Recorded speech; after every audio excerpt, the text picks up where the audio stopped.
Benvidos a unha nova edición de Estéticos no Paz Compostela, un espazo para escoitar ideas interesantes sobre ciencia, investigación, escepticismo e todas estas cousas un chisco misturadas.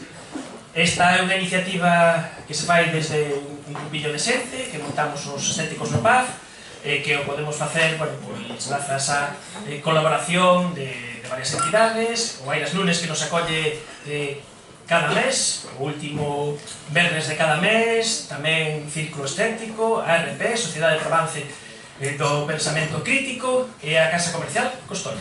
E dito isto, para min unha enorme alegría presentarvos a este señor con casco, que se chama Suso Allán. A súa afiliación é arqueólogo todoterreo, que desde facer unha tese sobre os castros ata estudiar arqueoloxía da Guerra Civil, o seu último traballo el ven desde Vitoria-Gasteiz, por onde andivo aí facendo o seu labor profesional. É autor de varios libros moi recomendables, por exemplo, Herdeiros a Forza, xunto con Manolo Gago, que tamén anda por aquí, que vos recomendo, ou tamén o de Altamira, que se chama Así ven os españoles. Altamira vista por los españoles. Altamira vista por los españoles, que pode parecer un chiste. Sí, a día de hoxe. Pero non, ten as súas cousas. Entón, pois, nada, teníamos moitas ganas de que viniese con todos os máis estes trebellos. Nada, o título da charla é facer ciencia nun búnker, a arqueoloxía para estéticos. Bueno, pois que disfrutedes da charla. Moitas grazas por aí.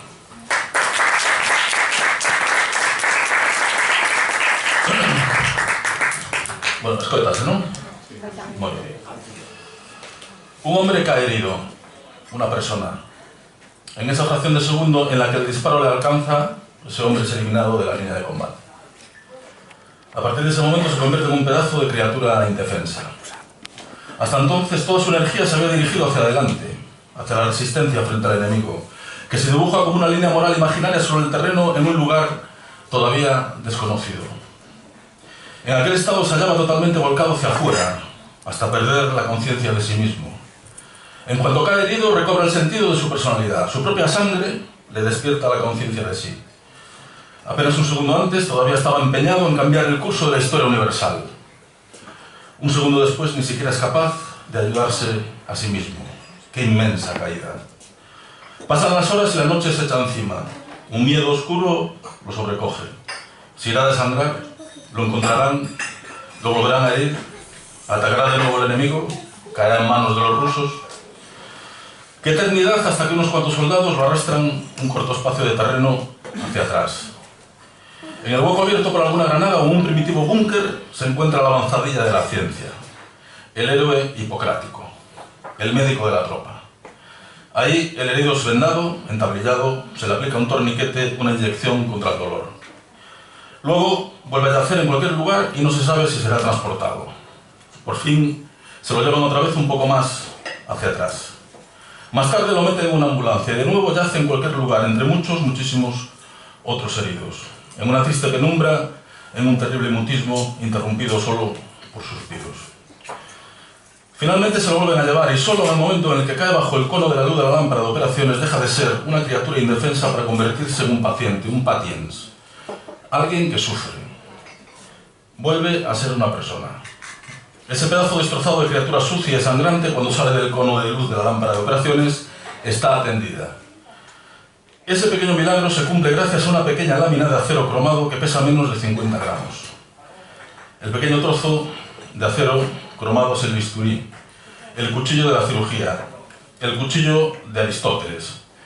Esto escribió Peter Van, un médico que acompañó a las tropas nazis en la invasión de la Unión Soviética en la Segunda Guerra Mundial, que a volta na posguerra pues, escribiu unha novela autobiográfica, A bandeira invisible, que causou furor na Alemanha daquela época. E, eu estou aquí para falarvos tamén de historias das pequenas cousas, das cousas pequenas. Piedraíta é o rei das cousas pequenas, non? Eu vou vos falar da arqueoloxía e esas historias da Guerra Civil a partir de obxectos. Ben, en primeiro lugar, moitas grazas por virdes esta noite. Eu creo que hai planes moito mellores, por exemplo, están actuando Monfa de Befa. eu porque me teño que vir aquí a verme a mí mesmo, senón teña ido a ver Mofabefa, que creo que é bastante máis interesante que isto. E moitísimas grazas tamén ao PAF Airas Núñez. O PAF vende unha verba británica que significa public house, é dicir, é un espazo público, non? E a nosa obriga como científicos, no meu caso, é facer arqueoloxía pública, falar de cousas das cais moitas veces non se quere falar, non? E a grande parte de cousas simpáticas que me aconteceron na vida pasaronme en pubs en Compostela. As máis surrealistas pasaronme en after hours, pero igual non é o momento de contalo aquí. E isto digo porque o Airas Núñez, por exemplo, é un deses sitios. Eu salía na época na que os cascos eran retornables. Fai moito tempo desto, pero daquela, esta é unha opinión moi personal, eu creo que Compostela vai camiño nun valar de convertirse en unha sorte de escenografía dun certo pastiche. Dicir, xa non hai sitios que conservan algo moi importante para os arqueólogos, que é precisamente o sentido de lugar, non? Porque os lugares concentran a memoria, como iremos vendo neste percorrido ao longo destes sitios, non?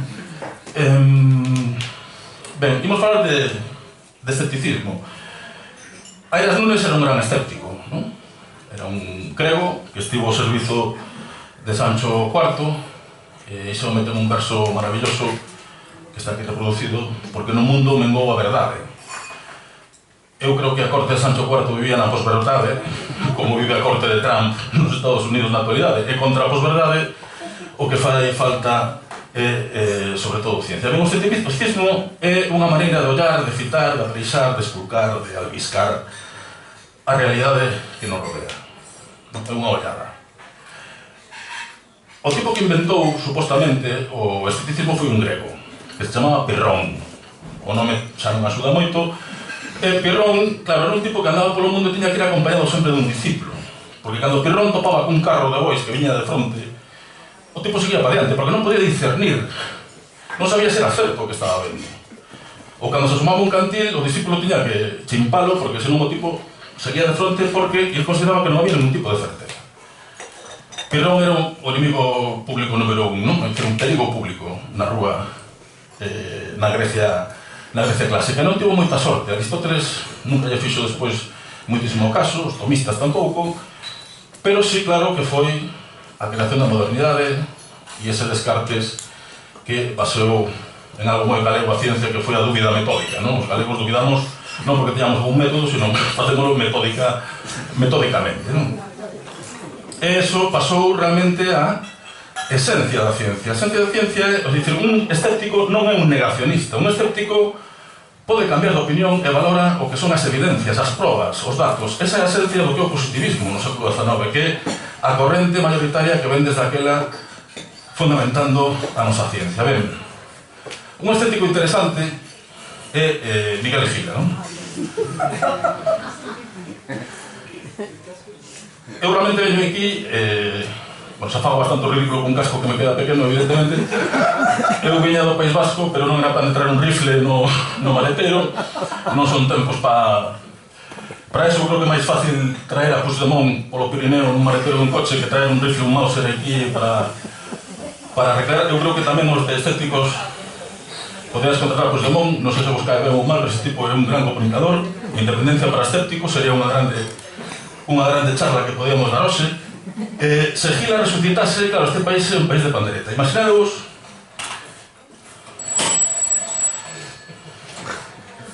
a Foido, ese home, non? La benemérita, habéis apañado ya a Puigdemont. E que é así, é dicir, pode entrar un tipo paracaidista no Parlamento para tomar posesión como presidente da Generalitat, non? Ben, se Miguel Gila resucitase, pois seguro que faría estes famosos chistes, pero Miguel Gila era algo máis, como humorista. Cando era noviño, afiliouse ás Xuventudes Socialistas Unificadas, non? Que era unha sorte de mistura entre comunistas e socialistas, de xente nova que, bueno, quería ir un pouquinho máis alá, nos anos 30.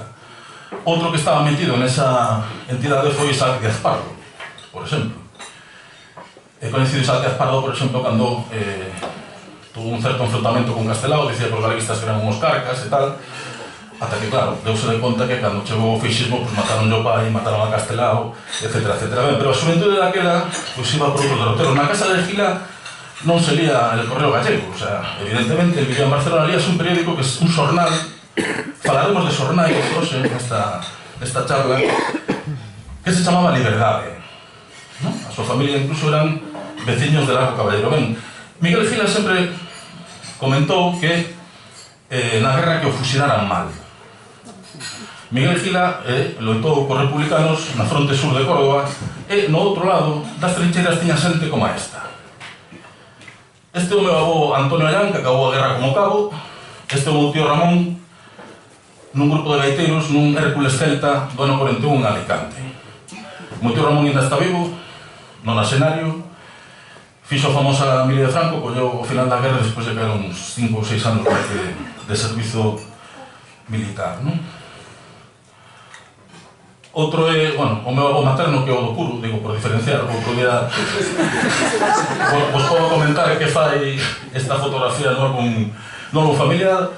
O meu avó tamén foi mobilizado, obrigado polas tropas franquistas e estivo na conquista de Lleida. E hoxe mesmo, por exemplo, Alonso Montero nun artigo fala dun caso único na literatura universal, que foi cando os feixistas entraron en Lleida, fusilaron un soneto. Un soneto, un poema escrito por un grego catalanista. E fixeron o consello de guerra ao soneto e o fusilaron. Dicir, isto é Gila en estado puro. Ben, os escépticos din que os historiadores non podemos dicir nada da guerra porque non a vivimos. E é certo, estes son os protagonistas. Dentro de 5 ou 6 anos non quedará ninguén sobre a faz da terra que combatira ou que sufrise homes, mulleres, nenos daquela a propia guerra civil, non? Entón, hai un certo escepticismo incluso que afecta a propia narración sobre a guerra civil. Hoxe pola mañá houve unha charla na Facultade de Historia sobre a necesidade de refundar as narrativas sobre a guerra civil española. Hai miles e centos de novelas, películas de cine, pero, bueno, inda que non parece que hai máis interese fora do Reino de España que dentro. Pero, bueno, un destes escépticos é un tipo moi admirado, supoño que por moitos de vos e por min, que é Gervasio Sánchez, que esta fotografía da biblioteca de Sarajevo cando foi reventada na guerra de Bosnia-Herzegovina. Ben, pois el abre unha exposición e fai unha cousa que se leva moito, que é a arqueoloxía do punto de vista, é dicir, volver a un sitio que foi afectado pola guerra, volver 25 anos despois ou cando fora, volver a retratar eses sitios. Bueno, hai unha exposición maravillosa de Gervasio Sánchez que estaban en Vitoria-Gasteiz estes días. Dice, la guerra de Bosnia-Herzegovina es parte incuestionable de mi vida profesional y personal. Es raro el día que mi memoria no se detenga en aquel conflicto. Sigo soñando con los bombardeos continuos y viendo el miedo en los rostros de sus habitantes, a pesar de que en abril de 2017 se cumplirá un cuarto de siglo de su inicio. Allí aprendí que la guerra no se puede contar. Por mucho que apures el bolígrafo, esto o dice un tipo que mandaba unhas crónicas que se estudan nas facultades de xornalismo a un xornal secundario de provincias que era el Heraldo de Aragón. Él, claro que contaba a guerra, non só coa súa cámara de fotos. Agudices el ingenio, encuadres la realidad, nunca conseguirás que el lector conciba la verdad de un conflicto armado. El horror es inimaginable para quien lo ha vivido. Para os escépticos, nos creemos que sí, que podemos aportar evidencias materiais, datos contra os negacionistas, e claro que podemos contar a guerra civil de moi distintas maneiras. Esta é unha exposición de fotos. O fotógrafo en portugués, Rui Gómez, os textos son meus, se queredes vela por aí, que anduvo por Estados Unidos, e titúlase Feridas na Terra. É un pouco unha reportaxe fotográfica dos nosos proxectos da guerra civil no Reino de España. Ben, para que sirve a arqueoloxía da guerra civil?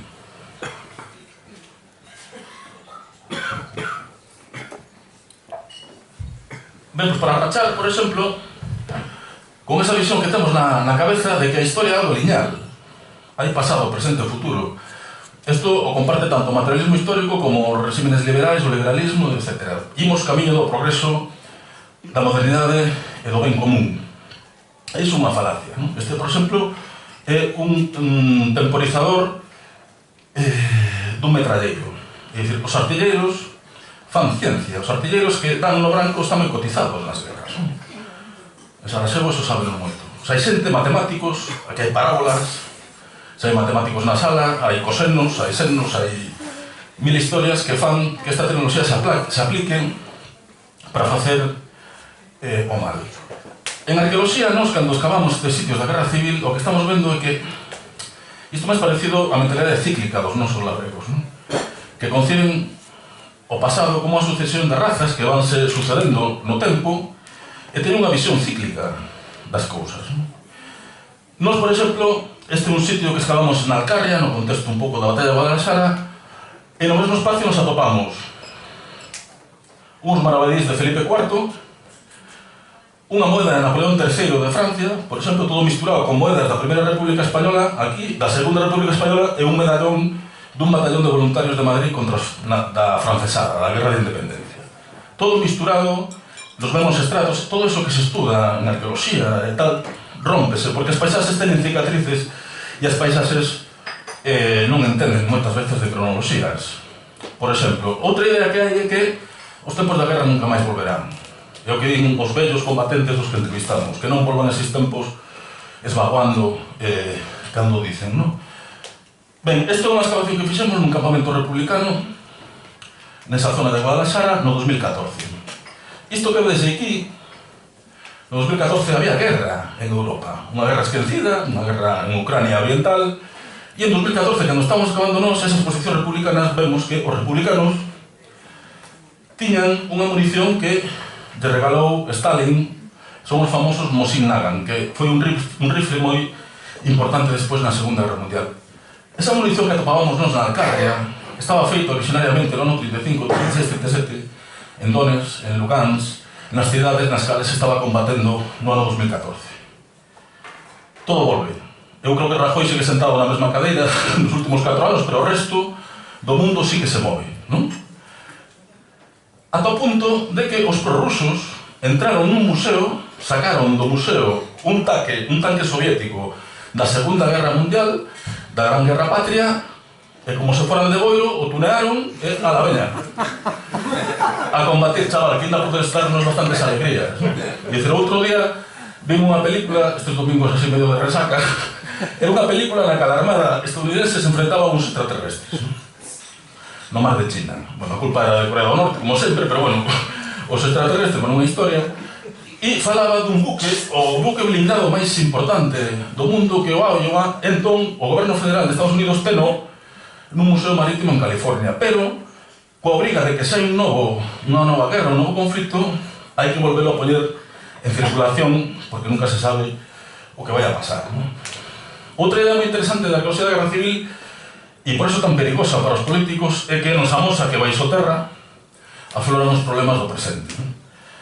No sentido republicano había unha brigada mixta, 138, combatindo aquí, seguiu combatindo incluso cando Cataluña foi ocupada polos feixistas, e nos aparecen aí debaixo os pins que os soldados cataláns levaban, que na que estaban encadrados no Exército Popular querían diferenciarse desta maneira. E nos siguen aparecendo baixo terra en pleno contexto do debate político sobre o independentismo catalán. Outra idea interesante é que tedes que ver que a Guerra Civil Española foi un sitio no que se manexou a tecnoloxía máis importante existente no mundo naquela época. De feito, foi un campo de experimentación da Segunda Guerra Mundial.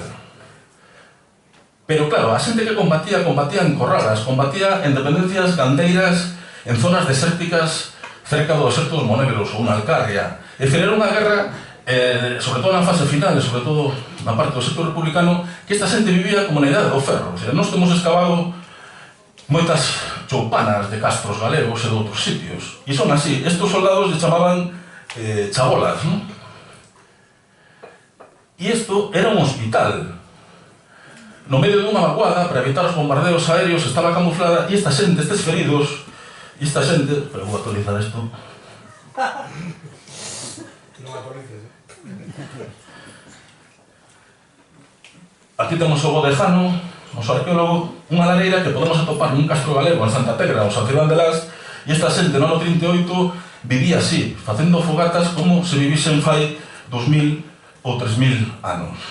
E en cambio os médicos republicanos, como ese Polván na Wehrmacht, facían o que podían, e vemos tamén, baixo terra, toda a industria farmacéutica, por exemplo, catalana, o servizo da causa da República, non?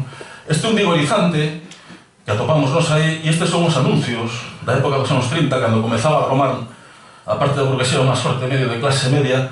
Vedes o anuncio de Ruamba, co servicio doméstico levando aí o xantar burgués este tipo de vigorizantes, é dicir, un momento no cal a higiene, a sanidade comeza a entrar no discurso na vida da xente, e isto vémolo clarísimamente reflexado aquí, por exemplo, neste campamento republicano de Canredondo. A parte dos feridos, están os mortos. E esta é outra idea que quero traer aquí. A guerra non é nada heroico. A guerra, nós non facemos isto para saltar absolutamente nada, senón para mostrar o que supón nas mentes e nos corpos da xente unha guerra. Isto, por exemplo, é un rapaz que está soterrado con outros anacos de outros compañeros, é un rapaz de unos 18 anos, de Valladolid, que foi mobilizado polos franquistas, e na primeira batalla caiu un pepinazo e destrozou, non tuvo tempo nin de tirar un tiro. De feito, aparece con todo o equipamento, pues, cargadores completos e os restos da vestimenta, non? Dicía Gervasio Sánchez que non se pode contar a guerra, pero, bueno, os suxetos moitas veces falan por si sós. Ben, vamos a seguir o percorrido por varios sitios. Nós estamos acabando de fai un par de anos na fronte de Álava. O sea, a guerra civil foi unha guerra civil, pero tamén foi unha guerra civil entre vascos. Tedes que ver que o avance das tropas franquistas, bueno, tanto Álava e Navarra forneceron un grande número de voluntarios ao exército de Franco. O acabar a guerra, Franco mantivo os fueros de Álava e de Navarra, pero castigou as provincias inimigas que foron Vizcaya e Guipúzcoa, non? Ben, por unha serie de cousas que falaremos despois, no mes de outubro estabilízase a fronte aquí, é un dos frentes de guerra do norte de Álava mellor conservados de Europa, e foi cando en outubro do 36 se constituiu o primeiro goberno autonómico de Euskadi. Realmente actuaban bastante por libre, non? O 31 de marzo do 37, houve unha ofensiva do general Mola, que estes 50 kilómetros que hai de distancia ata Bilbao tardaron 3 meses en conseguir avanzar, e iso que tiñan a superioridade aérea total, non? Ben, o interesante de abordar a paisaxe desde un punto de vista arqueolóxico é que podemos sacar algo de orden, de lógica detrás destas cicatrices na paisaxe. É moi interesante como, por exemplo, os republicanos manexan unha concepción do frente totalmente lineal que obedece á tradición francesa de facer a guerra na Primeira Guerra Mundial. Este teléfono que tedes aquí, un teléfono Kellogg feito en Chicago nos anos 10, e foi a estrella, digamos, do exército estadounidense na Primeira Guerra Mundial. Cando se desata a Guerra Civil, o norte republicano queda illado do resto, pero chegan moitísimas cousas por barco desde Francia, e moitísimos remanentes da Primeira Guerra Mundial. Como pode ser este teléfono que únicamente se utilizou e original no norte, na Guerra Civil Española, non? Ben, pois as mentes dos militares tamén estaban moldeadas desta maneira. Entón, claro, esta é a lógica que está detrás, por exemplo, do cinturón de ferro de Bilbao, que está moi ben, moi monumental, pero esas liñas, como demostrou despois a liña Maginot, que se o inimigo creba o sistema defensivo por un lado, xa estás perdido, non? En cambio, os franquistas baseanse na experiencia na Guerra de África, na Guerra de Marrocos, e fan como pequenos nudos defensivos interconectados que permiten unha maior mobilidade. Ben, pois todo isto quedou nesta zona na que tamén se conservou a paisaxe tradicional. Outra lección que nos dá a historia é que as cousas cambian moitísimo. É dicir, aquí podemos dicir que entre os tradicionalistas carlistas había moitísima máis xente que falaba euskera que a xente do exército de Euskadi, por exemplo, non? E estes son os mapas electorais da nosa zona no ano 36 en a actualidade. No ano 36 a maioría tradicionalista era abrumadora, non? E agora todo Dios é de Bildu ou do PNV. E, bueno, en Amurrio tamén estamos de Vox, os ultradereitistas, porque a familia Bascal un pouco das promotoras deste tema, non? Pero para que vexades como cambian as tornas en 70, en 80 anos. A manipulación sobre a guerra civil política na actualidade hai moitos usos e abusos da historia, como veremos. Cal é a diferencia? Que en Euskadi, por exemplo, hai unha política pública de memoria. Nos podemos facer isto, nos presentamos a subvencións públicas, hai un instituto que se chama Gogora, que significa recordar, hai unha comisión de dereitos humanos, hai homenaxes nas que se presentan os diputados, as diputadas vascas, non sei se chamar a Feijóo polo teléfono e preguntarle se hai unha política pública de memoria en Galicia. Non. Entón, nós, cando traballamos aquí en memoria histórica, estamos ao mesmo nivel que os activistas políticos, os voluntarios da memoria. En cambio, no País Vasco non nos fai falta. Cal é o noso perigo no País Vasco? A manipulación política que poden facer do noso traballo e veremos rapidísimamente. Ben, unha das grandes preguntas da arqueoloxía é: a arqueoloxía consiste en intentar reconstruir a conducta humana a partir dos restos materiais, do pasado, pero tamén do presente. Entón, a grande pregunta é: nos restos materiais podemos reconstruir a ideoloxía da xente? E entón, Euskadi amósanos un exemplo maravilloso. O exército de Euskadi está organizado en batallóns en función da ideoloxía da xente. A xente se apuntaba, os comunistas, por exemplo, no Monte de San Pedro, íbanse alternando. Estaban os anarquistas da CNT, esos sí que eran sindicatos. Estaba unha granada que se chama CNT-UGT. Non me roubedes porque me matan, é moi codizada, pasada por aí, a ver se atopades algunhas letriñas que hai por aí. Como vos digo, estes eran sindicatos. Ben, pois os da CNT tiñan o batallón Bakunin, os comunistas tiñan o Leandro Carro e os nacionalistas vascos do PNV tiñan o batallón Araba, que estaba formado por fuxidos de Álava que se incorporaron á zona republicana. En as excavacións de San Pedro, por exemplo, atopamos unha moeda que non é unha moeda de curso legal, unha moeda dunha cooperativa que se chama La Esperanza de Vitoria, que sen dúbida pertencía a un budai ou a un miliciano que escapou de Vitoria e nutriu as tropas republicanas. Ben, arqueolóxicamente, se excavamos unha posición ocupada polos anarquistas, será bastante difícil atopar un crucifixo, por exemplo, ou algún elemento religioso. Se excavamos unha posición do PNV ou do inimigo, que son os requetés, sí que é normal atopar crucifixos, porque facían misas de campaña. Non había moita diferencia entre uns e outros. Ben, por iso é tan interesante este exemplo que vos poño. Aquí temos a sorte de poder contar con testemunho oral. Mateo Albuena, un tipo que ten 102 anos, que era o sarxento do batallón Leandro Carro, que combateu en San Pedro, aí o temos, de macarrísima. Publica libros de teoría comunista, acaba de presentar un Donosti outro día. E é alucinante porque ETA amenazou a Mateo Albuena, puxo unha pintada nos anos 80 e poñía na casa viejo inútil, ¿no? E o tipo pues, sacou un libro que se chamaba El viejo inútil, que é parte da súa biografía. Un tipo que fixo a Revolución de Asturias, que montou este estaribel aquí, que combatiu no Ebro. Entón, claro, imaginadevos o que facer no local social de Lezama, que son os propietarios dos terreos, unha charla cos casquillos, cos restos arqueolóxicos, co tipo que excavou esas trincheiras, que manexou ese armamento, etc. El chegou ali e deu un discurso político e ele estaba instalado mentalmente no ano 36. Como cando se subiu un amurrio a unha caixa de gaseosas e incorporou xente ao seu batallón. É unha cousa alucinante. Moitos científicos e científicas non poden facer isto. Os arqueólogos non traballamos con coleópteros ou facemos ecuacións matemáticas ou logaritmos, bueno, algúns sí, os que traballan en sistemas de información xeográfica, por exemplo, somos frikis todos, non? Pero traballamos con algo moi sensible, que é o patrimonio público, o patrimonio é traumático, hai pasados incómodos, etc. E aquí vou traer unha historia moi descoñecida en Galicia. Estes anarquistas, se vos fixastes xa non hai moita luz, pero pon CNT e UGT grabado nesa granada.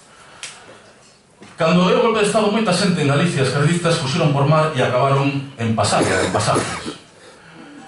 Todos estaban sindicados en el despertar marítimo, en sindicatos cenetistas. Fixeron a revolución social en Donosti e defenderon contra o avance franquista en Guipúzcoa. É unha historia alucinante, eran todos pescadores e combatían a 1000 metros en catiuscas. Por suposto, abandonaban a fronte cando se daba puta gana, ¿no? Ese era o problema dos anarquistas galegos, ¿no? Eles formaron dos batallóns, o batallón Bakunin, que eran inmensamente casi todos galegos, e outra historia maravillosa, sí, señores, que é o batallón Celta. O batallón Celta consérvanse 4 fotografías. Unha delas é xogando parchís. O batallón Celta tiña uns collós como un piano. Falaremos da prensa, é dicir, o Lendakari Aguirre, a CNT non se incorporou ao goberno de Aguirre, era un goberno de concentración nacional, e tiñan o seu propio periódico, CNT del Norte. De feito, que é unha reporteira de guerra, acabaremos falando dunha reporteira, pero Cecilia Aguilarte, impresionante, unha muller bastante descoñecida fora de Euskadi, que se exiliou despois en México, e, bueno, facía reportaxes das posicións defendidas por esta xente. O batallón Celta cabreáronse moito cando Aguirre pechou a imprenta do periódico dos anarquistas. E que fixeron os anarquistas? Susto na ofensiva de Mola. Abandonar a fronte e marchar sobre Bilbao. A exixir que, coño, que abrisen a imprenta. O batallón Celta, cuidado. Por suposto, os franquistas entraron un susto polo Monte da Laitz, onde estuveran os galegos. Entón, non hai nada... O paroxismo de un galego anarquista, o sea, valga a redundancia. Bueno, pero é unha historia impresionante. Manolo Rivas, a comezos dos anos 80, houbera unha treboada, unha tormentísima na Costa da Morte, cubriu un pouco o tema para el país, e ten un artigo no cal foi a Corme, o Peirao, estaban ali os vellos todos, e o 90% dos que entrevistou foran antigos combatentes anarquistas do batallón Celta, non? Ben, o batallón Celta, agora aquí temos o bo de Paco Echeverría exhumando restos dun membro do batallón Celta que se atopou fai pouco. Cales son os problemas da arqueoloxía da Guerra Civil? O abuso da historia. Os tenentistas non quixeron entrar no goberno da Aguirre. Entón, que pasa? Un dos grandes objetivos nosos é dicir, nos en arqueoloxía non temos un xuramento hipocrático, como poden ter os médicos, como podía ter Peter Van. Entón, a que nos debemos os arqueólogos? Os nosos compañeros de profesión, o noso país, a nosa nación con Estado, a nosa nación sen Estado, as xentes do pasado, os restos materiais do pasado. Bueno, igual tamén debemos lealtade aos ausentes. É dicir, un dos grandes objetivos da arqueoloxía da Guerra Civil medio la vai. Perfecto. Vamos ben, ainda que non o pareza. Vos aburre moito a historia ou... Vale. Eso quería escuchar. Bueno, entón temos aquí probablemente un anarquista e se lle monta un pifostio, Aurresco por aquí, Curriña por alá. O sea, hai unha batasunización deste morto que non deixa de ser, neste caso, vamos falar dos fachas, da ultradereita, e estas cousas adoitan pasar. Pero o interesante é que para chegarse á identidade deste home, o fundamental son os obxectos que porta. Sabemos que é Ramón Portilla Acedo porque no arquivo de Salamanca se conservan as nóminas de todos os membros dos batallóns do exército de Euskadi co seu número, non? Identificativo. E entre as moedas que apareceron no peto, ou que quedaba do peto, apareceu a chapa de identificación. E con este número pues, podemos saber que este home era Ramón Portilla Acedo, non? Ben, en todo caso, se todo está nos periódicos da época, aquí temos o batallón Araba excavando a trinxeira que nos excavamos despois, bueno, a paisaxe é realmente espectacular.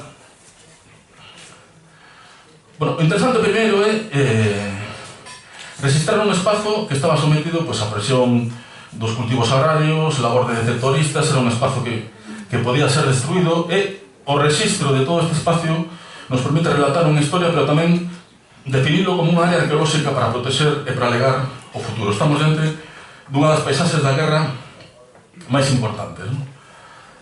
Todo misturado con labor de arquivo. Este é un mapa que atopamos no arquivo de Ávila e é moi interesante porque nos excavamos estas duas posicións e vemos que hai unha liña verde. Esa é unha liña telefónica. Temos aquí algún resto da liña telefónica. Utilizaban este tipo de teléfonos, teléfono Kellogg, como vos dixen, e aquí vedes tamén o resto. Todo isto é moi interesante. Unha das ideas básicas que hai que traer aquí é que a grande parte das innovacións tecnolóxicas teñen a súa primeira aplicación no mundo militar e depois pasan a vida civil. E hai sitios no mundo nos cales a guerra foi unha tragedia, un drama, pero supuso que, de maneira conxuntural, chegase tecnoloxía que cando pasou a guerra non volveu en 30 anos. O sea, decir, esa imaxe lineal que vos comentaba ao principio non se corresponde con a realidade. E aquí, nesta zona do noreste de Álava, non tiña teléfono ni Dios. No? Solo o rico Oriol, que era o que financiaba as tropas franquistas, non? O que fixo despois o Talgo. Bueno, esta é outra historia tamén interesante, non? Ben, o interesante de excavar isto é volver, que temos que ver que o inverno do ano 37 foi o inverno máis chungo de todo o século XX, as condicións de que era 15-20 baixo cero, esta xente vivía ali como auténticos cavernícolas ou troglodutas, non? A grande parte do tempo, este foi unha fronte estable hasta a chegada da guerra a guerra. Atopamos pastilleiros contratós dunha marca que se sigue fabricando en Bilbao. A industria farmacéutica, a industria de Bilbao era moi importante, por eso o exército de Franco estaba tan interesado en conquistala. E incluso vasos para brindar. Hai un periódico, Euskadi Roja, na cal falan de que houve unha confraternización en naval entre as posicións franquistas e republicanas. e mesmo incluso fixeron campeonatos de Bercholari, sen euskera, uns dun lado e outros do outro. Dicir, eso está registrado, porque moitos eran veciños tamén, non? Ou atopamos cousas que só se poden atopar nun sustrato calizo que conserva moi ben os restos, como poden ser restos dunha vela. Había que utilizar mecanismos de eliminación para evitar o impacto aéreo. E o interesante deste rexistro que podemos reconstruir, estes son refuxos de tropa, este, digamos, o núcleo defensivo, estes son impactos da aviación e da artillería. Arqueolóxicamente podemos mostrar algo que non quería ver a Sociedade de Nacións naquela altura, que era que os italianos e os alemáns estaban apoiando a Franco. E o interesante é que a lesión Cóndor, despois de arrasar Durango, de arrasar Guernica, fixeron tamén o propio no avance sobre esta posición. Podemos reconstruir o que pasou en plan Ceserí ou Bons o 25 de maio de 1937. Sabemos que esta posición foi reventada por impactos de aviación, hai metralla por toda a zona, podemos reconstruirlo perfectamente. E despois outra idea moi importante, como a cartografía e a ciencia están no servizo do poder. A derrota italiana en Guadalajara debeuse, entre outras cousas, porque toda a información cartográfica de España estaba en Madrid, quedou en manos republicanas. E os chulos italianos intentaron facer a ofensiva de Guadalajara coa guía Michelin. Isto a Franco cabrouno moito, entón o que fixo foi: vou traer aquí especialistas italianos en cartografía e vou nos meter en Vitoria-Gasteiz. Por que en Vitoria-Gasteiz? Porque en Vitoria-Gasteiz había imprentas e estaba a imprenta Fournier, a da Baralla, que financiou o exército franquista do punto que o ano compostelano de que o ano 37 está todo editado, por exemplo, en Vitoria, non? Tiñan profesionais, tiñan materiais, e o dominio da cartografía era importantísimo para vencer na guerra. Esta cartografía alemana depois pasou aos estadounidenses, etc. Non? O interesante da arqueoloxía da Guerra Civil é que podemos tratar isto como se fora un sitio paleolítico ou un xacemento de outra época. Podemos reconstruir perfectamente a distribución dos casquillos, podemos facer densidades de disparo, podemos saber como transcurriu esa batalla de unhas 2 ou 3 horas, e despois ver outra cousa interesante que pasan todas as guerras. Se queredes ver isto por aí, en Siria ou en calquer conflito o importante é facerse con armas. E a Guerra Civil Española foi unha guerra civil española, pero realmente foi totalmente internacional. E aquí vedes un pouco a procedencia de todo o armamento que atopamos aí. Fixaros no tema checoslovaco, que tedes aí un proxectil checoslovaco. O goberno de Euskadi, a comezos de outubro, puido parar a ofensiva franquista porque chegaron armamento de última generación procedente de Checoslovaquia antes de que Hitler invadira Checoslovaquia. E eses rifles, cascos, bayonetas, cantidade de material, permitiu parar, por exemplo, a ofensiva franquista, non? Outro debate que hai é historia, arqueoloxía. Sempre falamos os científicos do enfoque interdisciplinar. Entonces, os historiadores dignos moitas veces que non acudimos aos arquivos. O cal é mentira. Claro que acudimos aos arquivos, como vistes, pero que aparte é que, coño, nos atopamos os periódicos baixo terra, que é unha cousa totalmente alucinante. A 2 metros baixo terra, no fondo dun nido de ametralladora, dun búnker, atopamos restos dun periódico. Por que? Porque hai un contexto asolagado de barro que conserva moi ben os materiais, conservaban as madeiras, e nos aparecen restos dun periódico. E aquí é onde eu creo que reside un pouco a grandeza da ciencia, non? Este proceso extractivo é dificultoso, o sea, atopar baixo 2 metros de terra, cascallo, derrubos, de formigón, un xornal. Isto foi o laboratorio Frágil, que está aquí Yolanda Porto, e fixe un traballo impresionante, e aquí temos o resultado, e puido dar cun anaco no cal aparecía o lema do PNV de Dios e Fueros en euskera, e sabemos que era, se queredes velo, este original, colledo por aquí, bueno, non, este é un límite para a arqueoloxía pública, me quedes sin ver. O alucinante é que agora en Google, e temos modelos estadísticos, Yolanda conseguiu identificar unha serie de palabras, e sabemos que o exemplar deste periódico, este é original, e si que podedes coller por aí, que é o periódico Euskadi do PNV. Cando o batallón Araba estivo aquí, acordairos que eran do PNV, pois estaban lendo as consecuencias dos bombardeos da lesión Cóndor en Guernica. Asociando estas pequenas palabras que atopou Yolanda, podemos saber que se facía eco dun bombardeo alemán sobre un barrio de Bilbao, perdón. E isto é moi importante, dice, cando se fala que a Guerra Civil Española foi unha guerra entre irmãos, foi unha besania, foi unha loucura, non, miren, señores, tamén foi unha guerra ideolóxica. E aquí no Monte de San Pedro había xente que estaba loitando por modelos de sociedade totalmente diferentes. E por eso lía na prensa na fronte, non? Vou deixar bastante máis rápido. Este outro sitio, Belchite. Na Guerra Civil Española tratamos con sitios, como vos dixen, que son lugares de memoria. Son sitios polisémicos, son sitios nos cales confluen moitísimas historias. Por exemplo, Belchite, para que non conoceran o sitio, houve unha ofensiva republicana, os republicanos conquistaron eso en agosto de 37, e ao acabar a guerra, Franco decidiu manter o pobo en ruínas como un recordo da besania marxista e construiu un pobo de colonos novo que é Belchite Novo. Ben, en Belchite gravouse o barón de Munchausen, que creou toda unha arqueoloxía de Belchite. Estos son restos dos decorados desa película que creo que levou un Óscar nos anos 80, por exemplo. En Belchite foi Arnold Schwarzenegger, aquí o temos co equipo de fútbol, isto de fai 2 anos, a gravar un anuncio publicitario de videoxogos. Isto só pode pasar en España. Imaginai-vos a Schwarzenegger en Auschwitz, non? Ou no Museo da Gestapo en Colonia. Bueno, pois non, non? Claro, os rapaces flipando, non? Con Arnold. Gravouse unha película porno, Mundo Perro, por exemplo. Nos, cando chegamos ali, chegamos o mesmo día que viña o equipo de Iker Jiménez, que tamén era de Vitoria, a gravar psicofonías. Bueno, este é o tema, non? O interesante é que Belchite sigue sendo un lugar de memoria dos tradicionalistas, dos requetés, dos vencedores da guerra. E isto é moi importante. Nos escavamos tanto oposición dun lado como a do outro, porque, dicir, isto non foi unha guerra na cal o goberno legítimo loitase contra extraterrestres, non? Isto non acaban de ver os políticos. Por exemplo, o alcalde de Belchite votounos do povo directamente. Foi o primeiro desahucio arqueolóxico que se constatou no Reino de España.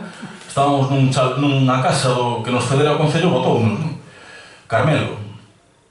Ai, Carmelo. Bueno, pois escavamos aquí. Impresionante, un fortín construído polos almogávares. Os almogávares eran aragoneses carlistas que adoptaron a identidade dos mercenarios da coroa catalano-aragonesa. Ahora hai moito Cristo sobre que era aquelo, non? E fixeron un fortín mudéxar, seguindo as tradicións arquitectónicas desa zona de Zaragoza, pois fixeron un fortín que combinaba este tipo de cuestións. O interesante é que podemos reconstruir todo o proceso constructivo. Aquí están as pisadas, chamábanse os Barbies, porque eran uns talibáns que iban con unhas barbas tremendas.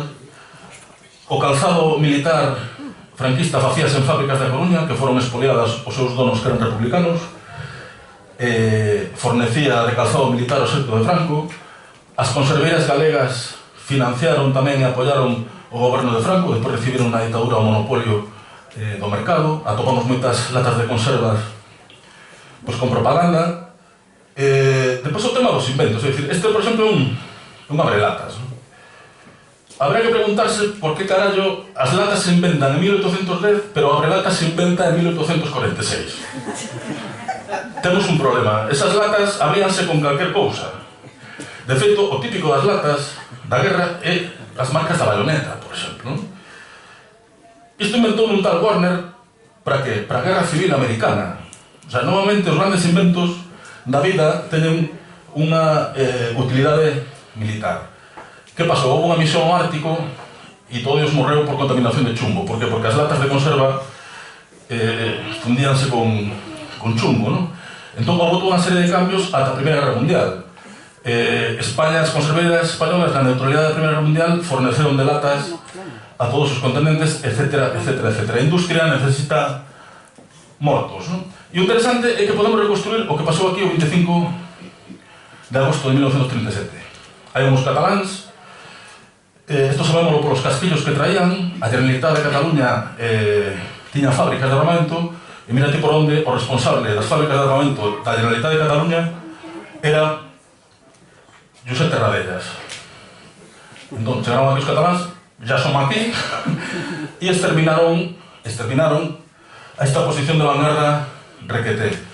Sabémoslo porque hai casquillos de pistola, de enfrontamentos corpo con corpo no que é a entrada. Tercio del carlismo, podemos atopar grafitis, por exemplo, e para que vexades como, en colaboración con outros grupos de investigación, pois incluso fixemos un 3D con a Escola de Enxeñería de Vitoria-Gasteiz, bueno, utilizando as últimas tecnoloxías que tamén se poden aplicar ao mundo da guerra civil, non? O interesante tamén do Reino de España é a cantidade de paisaxes incólumes que se conservan. Por exemplo, na contorna de Belchite Mediana, perto de Los Monegros, hai unha paisaxe fosilizada da Guerra Civil Española ata o punto que aquí, isto pode lo ver aquí, máis polo miúdo, podemos reconstruir como na ofensiva franquista aquí había un tipo que se estaba afeitando, fora estaba un tipo con unha escudilla comendo, e aquí estaba deitado un fulano que estaba lendo novamente un periódico. Esta é a primeira vez que nos topamos un periódico a 2 metros baixo terra, pero un periódico inteiro. Isto foi un laboratorio de Zaragoza e pudemos ver que era un periódico comunista no cal se reproducía, había párrafos en catalán, párrafos en castelán, estaba editado en Barcelona e reproducía un mitin dun comunista que apostaba pola unidade da fronte popular. Que pasa con Belchite? Belchite, o modelo de xestión de patrimonio é pechar este sitio, e aquí estamos con Aurelio, 90 anos, os feixistas mataron a 7 membros da súa familia e ele era socialista, e tiñan unha panadería de Imperial e ele non pode acceder aos restos da súa casa, na que naceu e na que viviu cando era novo. Non son estas historias persoais, non? Recuperar estas voces é un pouco responsabilidade da arqueoloxía que queremos facer aquí, non? Este é outro sitio alucinante, isto queda perto dos picos de Europa, isto é un castro da Idade do Ferro, de fai 3.000 anos. Vedes, estos son as murallas, vedes por aquí, e vedes como hai trincheiras que van cortando, isto está a 1.300 metros, os franquistas estaban aquí, no Pico do Águila, e os republicanos controlaban o acceso ao porto de San Isidro aí. 3 leccións de San Isidro. Cando os franquistas chegan a Asturias, Asturias queda xa totalmente incomunicada do resto da España republicana, ata o punto que incluso fan moeda propia. O presidente do Consello de Asturias, un tal Belarmino, pois as moedas que fixo se chaman Belarminos, que están moi cotizadas no mercado de antigüidades, non? E os asturianos, como xa sufriran a Revolución de Asturias, a represión sabían o que iba a haber, entón, bueno, a resistencia foi tenaz, non?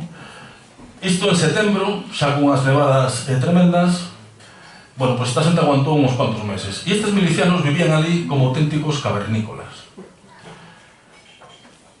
Os nosos colegas zooarqueólogos, que estudian, por exemplo, a dieta paleolítica na Cova do Sidrón, coas mesmas tecnoloxías poden reconstruir a dieta destes milicianos que estaban comestos pola sarna, polos piollos, desnutridos, había moitísimas máis mortes por congelación que por ataques do inimigo, e era xente que había auténticos golpes de Mao.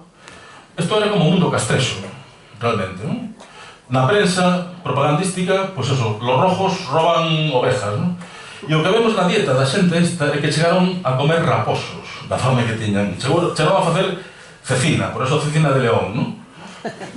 E aí temos o pulpes e o raposo de toda a vida, non? O sea, xente que vivía como cavernícolas nas condicións infames, despois reutilizaron tecnoloxía industrial. Estos hombres tuvo unha alpargata que se facía reutilizando llantas de neumáticos. E isto nos pon na segunda revolución industrial, no plan de Roosevelt de reactivar a economía americana, e desde o Jallo, pois Firestone decide abrir unha fábrica en Basauri ao lado de Bilbao que segue funcionando na actualidade, que a compraron os japoneses nos anos 80 de Bridgestone, e no ano 34-35 o seu produto estrella é este neumático Tip, que pois tiña esas estrías que permitían adherirse a unha campaña que fixo Roosevelt sobre os accidentes de tráfico, non? E aí vedes ese calzado improvisado por estes milicianos con o símbolo dun dos grandes símbolos do capitalismo mundial. Firestone Basauri estaba financiada por Banco Hispanoamericano, Banco Bilbao, Banco de Vizcaya e o que era Banesto daquela, non? Pero o interesante tamén é que esta xente sobreviviu, os aviadores da Legión Cóndor flipaban porque os mineiros asturianos facían auténticas virguerías troglodíticas para protexerse dos bombardeos. E aquí estamos tentando recuperar historias, non? Hai un grafiti dun tal Pascual e un tal Salvador. En Puebla de Lillo, a fins do século XIX houve moita migración, tuveron os seus indianos, houve moita migración a México. De feito, hai outra zona cerca, Cerezales, o fundador da Coronita, que se luciu, non? Pero bueno, o fundador da Coronita en México, un multimillonario, montou unha fundación en Cerezales. Ben, pois, o O indiano de Pola de Lillo o que fixo foi construir unha inmensa biblioteca, non? Antes da guerra. Ben, cando os franquistas copan esta posición, fan moitos prisioneiros entre eles estes, e sabemos que lévanos o povo, a Pola de Lillo, regulares. Había un que cantaba tonadas asturianas moi ben, que incluso gravaran as misións pedagóxicas da República, tuveron toda a tarde cantando tonadas e despois o fusilaron no cemiterio. Esa noite os regulares entraron na biblioteca do indiano e aquela noite ardeu toda a biblioteca de clásicos gregos, Sófocles, Platón, Aristóteles. E xa vou acabando con outros exemplos, o da batalla do Ebro, por exemplo, no cal podemos intentar dar nome a un combatente republicano que apareceu ali absolutamente con todo. Isto foi un traballo interesante, gracias tamén ao traballo de Yolanda, como cando exhumas un corpo, o que che quedan ao final son os obxectos, e esa esperanza vana ao mellor de darlle un nome. Ou detalle, sabemos que este home, que lle puxemos de nome Charlie, faleceu antes das 3 da tarde do 15 de novembro de 1938. E era un día de moito frío. Vedes as marcas dos calcetís de lá nas botas deste home. Como ao levantar ese esqueleto anónimo aparecen os obxectos, menos o fusil e o casco que levou o inimigo, temos absolutamente todo o mundo comercial do capitalismo. Vemos a Yolanda no laboratorio, vemos como hasta a pasta de dentes reproducía lemas propagandísticos de milicianos erguendo o puño, como empresas que existen actualmente en Mirurgia, é dicir, as vellas da miña aldea utilizaban maderas do Oriente, non? Esa colonia que ven na noite dos tempos, iso facía Mirurgia nos anos 20, e Mirurgia sigue existindo na actualidade, ou laboratorios Viñas, ou como o exército republicano investiu moito en higiene e en sanidade, incluso os uniformes, as mellores do uniforme militar que fixeron os republicanos adoptaron despois na Segunda Guerra Mundial, por exemplo, os británicos. Nunca lle podemos poñer nome. Hai un pequeno obxecto que este papel enfurruñado, igual podían ser as últimas letras. Este home sabía que iba a morrer, por historias que non veñen ao caso, e non apareceu absolutamente nada. Pero é un recurso didáctico fundamental que xa está nos manuais escolares dos nenos cataláns, neste caso, é un sitio dun enterramento anónimo convertiuse agora nun lugar de memoria, non? Que é interesante. Seguimos con historias de pequenos obxectos. Por exemplo, este o mirante campo de concentración feito por Franco, por exército de Franco en España, en Castuera. Aquí temos outra vez o espesor histórico. Hai un cemiterio de comezos do primeiro milenio antes da nosa era, do período de Tartessus, se vos sona. Despois aparecen incluso moedas romanas republicanas de cando a conquista de Lusitania polos romanos, aparecen trincheiras da propia guerra e despois as propias estruturas do campo de concentración. O interesante é que podemos seguir o rastro dunhas heroínas que son as mulleres que tentaron axudar os individuos que estaban dentro deste campo. E é impresionante como atopamos na excavación, na prospección, restos de uralita e metálicos. Por exemplo, Nati Rubio, que intenta levarlle comida a Antonio Rubio do barracón número 53. O María Fernández López, do pobo de Lechal. Mulleres que sufriron violacións e abusos sexuais por parte dos gardas do campo para tentar axudar os seus compañeiros, non? É dicir, isto é realmente impresionante. Por exemplo, aquí, Rubio é un apelido do pobo de Abertura, pero ninguén ten xa constancia ou recordo desa xente. Estas son historias totalmente traumáticas e esta é a consecuencia do campo de concentración. Individuos como este señor, que sabemos que era un militar republicano, un tipo que fumaba, un tipo que tiña pasta porque tiña aquí unha prótese dental. As próteses dentais normalmente teñen, incluso naquela época, teñen un código que permite saber quen era aquela persoa. Pero neste caso foi totalmente imposible. Un tipo coqueto, aparte de quitarse os piollos con lidendrera, pois tiña 2 espellos. Incluso nos apareceu algo que non teñen en Madrid, algo verá que non teñan en Madrid, que é un billete de metro da Guerra Civil Española. Yolanda se puso en contacto con o museo e non o teñen. Aparece aí baixo terra cipos, emblemas militares, pero interesante que sabemos que este home era un oficial porque aparte sabía escribir. E, como no caso de Peter Van, do principio, que falaba dese bisturí pequeno de cromo, esta é unha plumilla milimétrica que atopamos en Yolanda pudo descifrar que era unha pluma estilográfica feita en Birmingham, porque en Birmingham hai un museo da pluma, e Birmingham era a potencia na produción de plumas estilográficas a fins do século XIX e producían incluso para o reino de Italia, non? Isto é interesante porque había unha muller, Aurora, que intentou buscar a súa mãe, que foi asesinada nese cementerio, e tiña vaga esperanza de que, cando nos aparecen os grafitos dos lápices, os lápices, a madeira apodrece, pero queda o grafito. Entón, cada vez que topábamos un lápiz, se enchea a cara de emoción, porque ela sabía que a súa mãe fora nunha corda de presos, e o que iba ao lado era un tipo que traballaba o coiro, que lle gustaba moito debuxar, e sempre levaba lápices no peto. O triste do reino de España é que esta muller morreu fai 2 anos sen atopar, por exemplo, a súa mãe, non? Esta é a importancia das pequenas cousas, non? Temos atopado gafas de sol tamén, e aquí temos un óptico de Ponferrada identificando a enfermidade que podía ter, a fotofobia que podía ter ese señor, pero nunca saberemos quen eran. Temos arqueólogos, colegas que están traballando no campo de exterminio de Sobibor. Están atopando, no que é a zona do crematorio, as dictaduras sempre procuran non deixar restos dos seus crimes.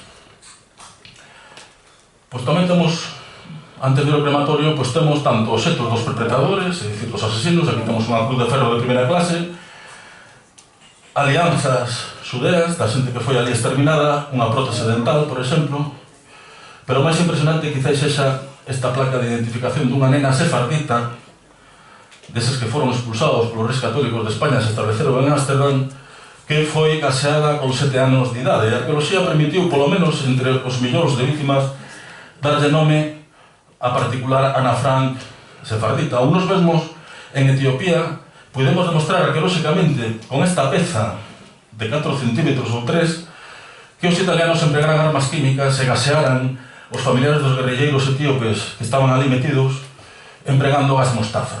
Esta é unha das anillas que empregaron en bombas de 2 kilos para gasear a esa xente. Os españoles tamén gasearon en Marrocos, por exemplo, é algo que non está reconocido polo Parlamento Español. Ou como no deserto de Atacama estudamos unha posición pinochetista dos anos 80, do século XX.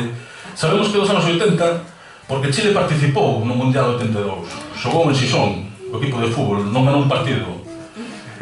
Pero un dos soldados tiña unhas zapatillas falsificadas de España 82, vedes aí? E no deserto de Atacama todo se conserva moi ben, non? Isto que parece unha butad, o que nos permitiu comprobar é que no ano 78 decretas un embargo internacional contra Pinochet de armas por os seus atentados contra os dereitos humanos. Incluso Gran Bretaña e Estados Unidos apoian o embargo. Entón Pinochet tenta buscar armas por onde pode, non? Pois mira tú por onde demostramos que a España de Adolfo Suárez forneceu destes lanzafoguetes antitanque, por exemplo, feitos en Palencia, gracias a estes restos arqueolóxicos que atopamos ali.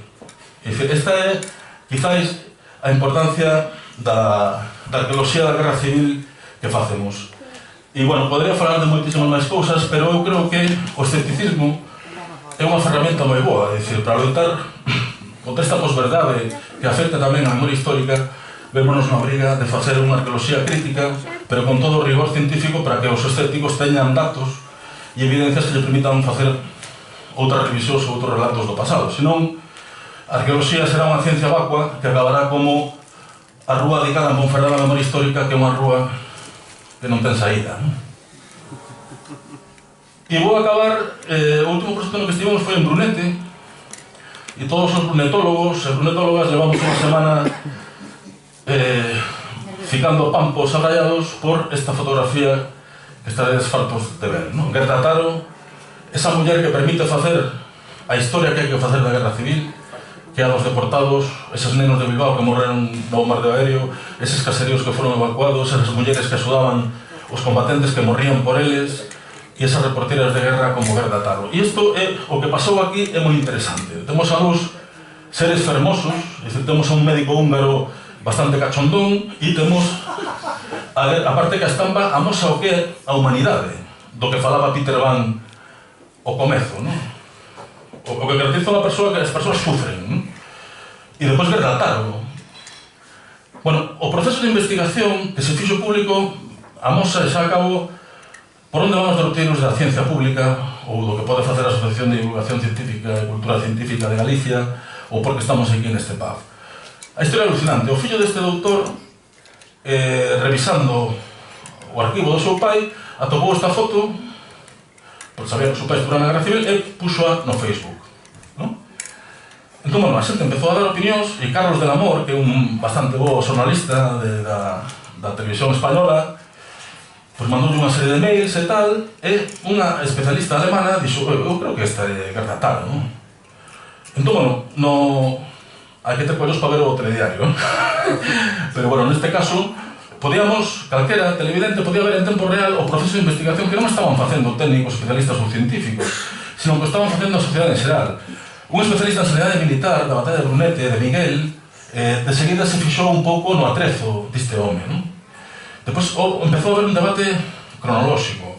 Un especialista da Alemanha dixo que o pai deste señor, eu creo que foi grabado no seu día, vamos a historia oral, e que pasa o War Museum de Londres, efectivamente, no seu arquivo, que pode consultar calquera, cousa que en España non pasa, efectivamente, había unha grabación de hai décadas na cal este home, como Peter Van ao comezo, non paraba de chegar feridos, moribundos, e alguén lle dixo que esta muller, que estaba con un capa, que era alguén importante, pero el só tivo, ela foi esnaquizada por un tanque republicano, e, bueno, é a foto que quedou de aí. Bueno, pois aí, nesa conversa, se recoñece que esta é a última foto de Gerda Taro, non? É dicir, eu creo que isto cambia totalmente o modelo académico de facer ciencia, non? É dicir, isto é algo totalmente xa compartido, e todos e cada un de nós podemos aportar información. O avó de Jorge, por exemplo, combatiu un Valsequillo contra Gila, e mandou máis fotos porque dirixía a artillería franquista. É dicir, é impresionante, non? Esta posta en común de todo isto. Bueno, nada máis que lo que a vosa disposición, e moitas grazas pola atención.